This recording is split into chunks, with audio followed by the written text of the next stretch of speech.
안녕하세요 여러분, 평안히 잘 지내셨는지요? 오늘도 우리 사순절 묵상을 계속해서 해 나가도록 하겠습니다. 오늘은 마가복음 2장 1절부터 12절의 말씀을 함께 생각해 볼 텐데요. 제가 먼저 본문을 읽어 드리도록 하겠습니다.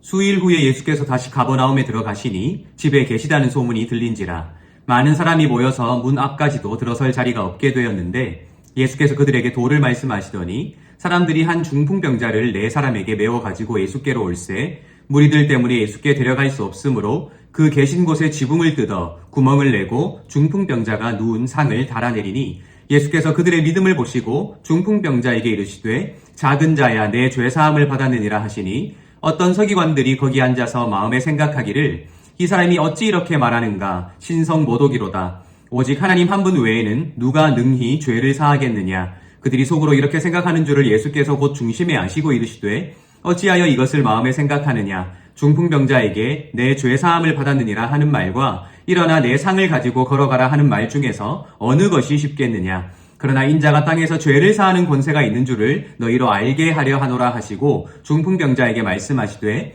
내가 내게 이르노니 일어나 내 상을 가지고 집으로 가라 하시니 그가 일어나 곧 상을 가지고 모든 사람 앞에서 나가거늘 그들이 다 놀라 하나님께 영광을 돌리며 이르되 우리가 이런 일을 도무지 보지 못하였다 하더라. 아멘. 오늘 누가복음 2장 1절부터 12절의 말씀에는 우리에게 잘 알려진 이야기가 기록되어 있죠. 예수께 직접 나오지 못했던 중풍병자가 있었고 예수를 둘러싼 수많은 사람들이 집을 에워싸고 있었기 때문에 중풍병자가 나오지 못하자 사람들이 4사람으로 하여금 중풍병자를 메고 나오도록 했습니다. 그리고 지붕을 뜯어 예수께서 계신 곳으로 달아내렸는데 예수께서 그들의 믿음을 보시고 중풍병자에게 이렇게 선언하시는 것이죠. 작은 자야 내 죄사함을 받았느니라 라고 말입니다. 그러자 그 자리에 앉아있던 서기관들이 수군거리기 시작하는 것입니다. 아니 어쩌면 그 누구에게도 들리지 않는 그 마음으로부터 그렇게 생각했던 것 같습니다. 그 마음에 이르기를 이 사람이 신성모독을 한다. 자신이 누구이기에 하나님밖에 죄를 사할 수 있는 분이 없는데 어찌하여 죄를 사한다고 이야기하는가 라고 그 마음속에 예수를 향하여서 의문을 품기 시작했던 것이죠. 근데 예수께서는 그 서기관들의 이야기를 듣고 이렇게 말씀하시지요. 이 말씀을 한번 잘 보시기 바랍니다. 제가 다시 읽어드리겠습니다. 8절과 10절입니다.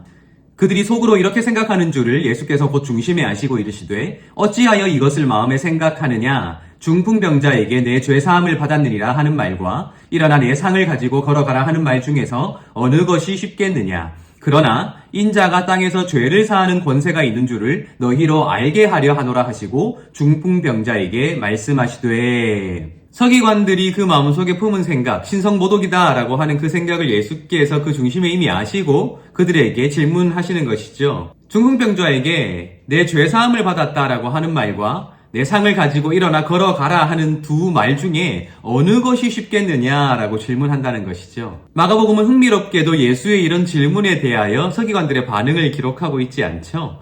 우리가 성경을 읽을 때 한 가지 기억해야 하는 것은 하나님께서 또는 예수께서 누군가에게 질문을 하셨을 때 그 질문에 답이 기록되어 있지 않다. 그렇다면 거기에 내가 먼저 대답을 해보는 것이 굉장히 중요한 관점인 것 같아요.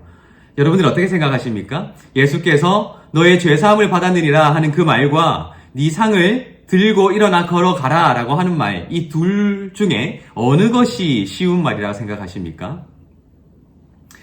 우리가 빠지지 말아야 하는 함정은 택일의 문제인 것이죠.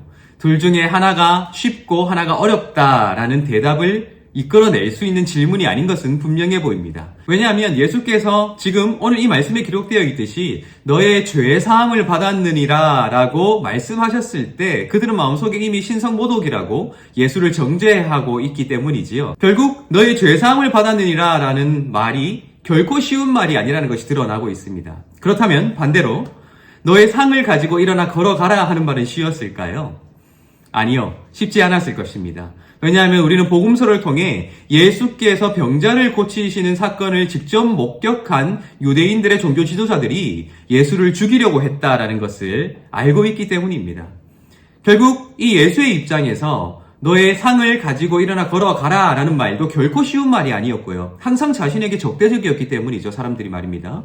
그리고 다른 한편으로 너의 죄사함을 받았느니라 하는 이 말도 결코 쉬운 말이 아니었을 거예요. 결과적으로 예수께는 이 두 가지 종류의 말 모두가 어려운 말이었음이 여실히 드러난다라는 것이죠. 그런데 예수께서는 이 두 가지 말이 모두 어려운데 이 두 가지 종류의 말 중에 더 어려운 것을 선택하셨음이 드러나고 있는 것이죠. 제가 10절을 읽어드릴 테니까 한번 잘 보시기 바랍니다. 그러나 인자가 땅에서 죄를 사하는 권세가 있는 줄을 너희로 알게 하려 하노라 하시고 중풍병자에게 말씀하시되, 결국 예수께서 너의 상을 가지고 일어나 걸어가라 라는 말을 선택하지 않고 그것보다 더 어려운 말이죠. 너희 죄사함을 받았느니라 라는 이 더 어려운 말을 선택하신 이유는 예수께서 죄를 사하실 권능이 있다는 것을 세상 사람들에게 나타내기 위해서다라고 한다는 것입니다.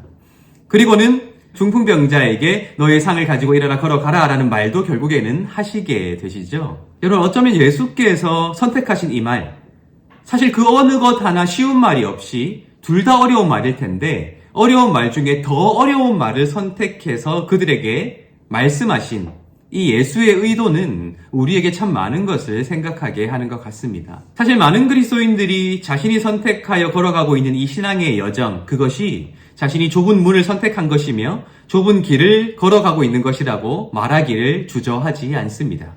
예수께서 좁은 문으로 좁은 길로 걸어가라고 명령하셨기 때문에 나의 신앙의 여정이 그렇게 좁은 길이다, 좁은 문으로 들어선 것이다 라고 표현하기를 주저하지 않는 것이죠. 그런데 여러분 잘 생각해 보시기 바랍니다. 무엇이 좁은 길입니까? 무엇이 좁은 문입니까?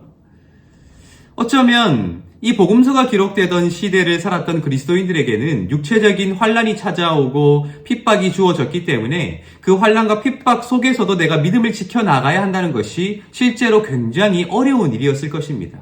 그래서 어쩌면 그들은 눈에 드러나는 좁은 길, 눈에 드러나고 피부로 느껴지는 좁은 문으로 들어서는 것이 어쩌면 용이했을 것이고요, 분별하기 쉬웠을 것입니다. 물론 그것을 선택하는 것은 어려웠겠지만 말입니다. 그런데 이 시대를 살아가는 우리 그리스도인들에게는 그렇게 눈에 드러나는 좁은 문, 눈에 드러나는 좁은 길이 흔히 보이지 않거든요. 쉽게 보이지 않거든요. 우리에게는 핍박이 없습니다. 환란이 없습니다. 때로 우리 그리스도인들 스스로의 잘못 때문에 주어지는 비난과 비판이 있을지언정 이 시대가 무력으로 우리 그리스도인들을 다스리는 시대는 아니기 때문입니다. 그렇다면 오늘 이 시대, 특정한 종교를 가진다고 해서 또 기독교의 신앙을 가진다고 해서 핍박을 받지 않는 이 평안한 시대에 좁은 문으로 들어서며 좁은 길로 걸어가는 것이 무엇일까요? 그것은 바로 우리의 내면으로부터 시작되는 좁은 길이라고 저는 말하고 싶어요. 오늘 예수께서 하신 말씀을 기억하시기 바랍니다. 예수께서는 어려운 진술, 어려운 말이죠. 어려운 두 가지 종류의 말 중에 더 어려운 것을 선택하셔서 그들로 무엇인가를 깨닫게 하시려고 했고요. 그 깨달음은 예수께서 죄를 사하실 능력이 있는 하나님의 아들이자 하나님으로서의 예수의 정체성을 드러내는 것이라고 말씀하고 계십니다. 어쩌면 우리가 예수를 알아가는 것, 예수를 믿는 그 믿음이 무엇인가, 그 믿음으로 살아가는 것이 무엇인가를 생각하는 것은 굉장히 귀찮은 일이고 성가신 일일 것입니다. 그러나 우리 그리스도인들이 반드시 생각해야 되는 것이 바로 거기에 있다는 것이죠.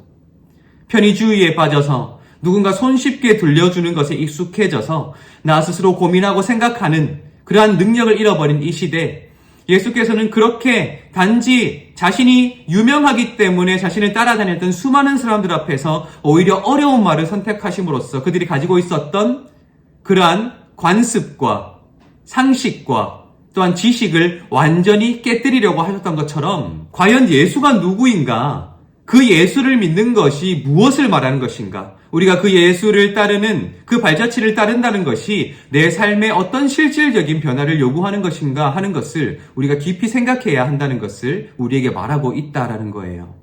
여러분, 사실 우리가 진지하기 힘든 시대를 살아가고 있죠. 많은 사람들이 진지하게 설명을 하기 시작하면 진지충이라고 놀립니다. 그렇죠? 무엇인가 이름 앞에 충자를 붙이는 것이 너무나도 손쉬워진 시대를 살아가고 있는데 진지하기 시작하면 사람들이 외면하고요. 단지 그렇게 가십거리들, 또 웃고 떠들 수 있는 이야기거리들은 즐비하나 세상을 깊이 통찰할 수 있는 그런 지식과 지혜, 그리고 그런 논의들이 점차 상실되어지고 있고 교회 내에서도 하나님의 뜻이 무엇인가, 또한 하나님이 어떤 분이시며 예수께서 우리에게 어떤 삶을 명하시는가 하는 것들을 나누는 것이 점차 희미해지는 시대를 우리가 살고 있는 것이 아닌가라는 생각을 하게 됩니다.